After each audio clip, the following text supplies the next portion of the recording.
અને આ છે ભાદર નદી, સૌરાષ્ટ્રની પ્રખ્યાત નદી જે છે ને એ ભાદર નદી છે, જે જેતપુર માંથી નીકળે. જેતપુરની બહાર ટોલ નાકુ હોય, ટોલ નાકુ ક્રોસ કરો ને એટલે તરત તમને આ મંદિર દેખાય. અને એ મંદિર ક્યાંનું હોય કોઈને ખબર હોય તો કોમેન્ટમાં નાખી દેજો ભાઈ. કેમ કે જે આવ્યો હોય છે એને તો ખબર જ છે કેનું મંદિર છે, પણ આ તો ન આવ્યો હોય ખબર ન હોય એના માટે છે. એ હતું કાગવડનું ખોડલધામ મંદિર, જે આ પ્રખ્યાત છે ને આપડે કાગવડનું ખોડલધામ મંદિર, ઈ ખોડલધામ મંદિર હતું. એનો ઓવરબ્રિજ છે, અહીંથી ખોડલધામ જવું હોય ને અહીંથી નીચેથી જતું રહેવાનું. આ પોસ્ટર પણ માર્યું છે મોટું બોર્ડ, જેથી કોઈ ભૂલા ન પડે. તો આપડે કોઈ ગયા હાપર, જે રાજકોટનું કહેવાય છે ને હાપર, હાપર વેરાવળ તરીકે ઓળખાય, એ હાપર કોઈ ગયા.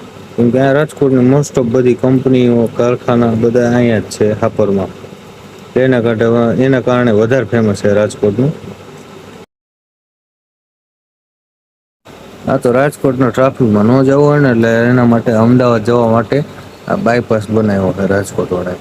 છે સિંગલ પટ્ટી રોડ છે, ખામા કાંઠા જે હાઈવે ભેગો થાય છે ને અમદાવાદનો ત્યાં સુધી સિંગલ પટ્ટી રોડ છે, 20 કિલોમીટર થાય. અને આમ રોડ ટ્રાફિક વગરનો છે, પણ 2-5 કિલોમીટર હાલો એટલે સ્પીડ બ્રેકર બહુ આવે છે.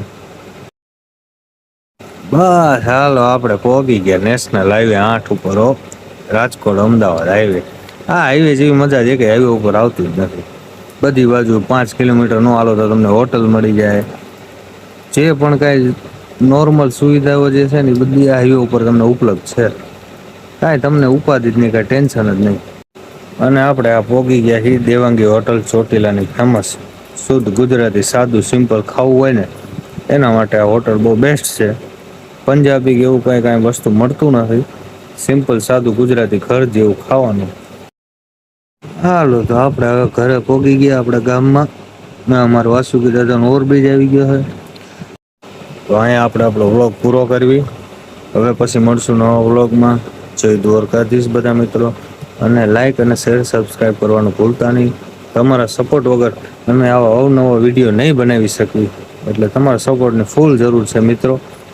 જેટલો બને એટલો સપોર્ટ કરતા રહો. જય દ્વારકાધીશ, જય વાસુકી દાદા બધા મિત્રોને.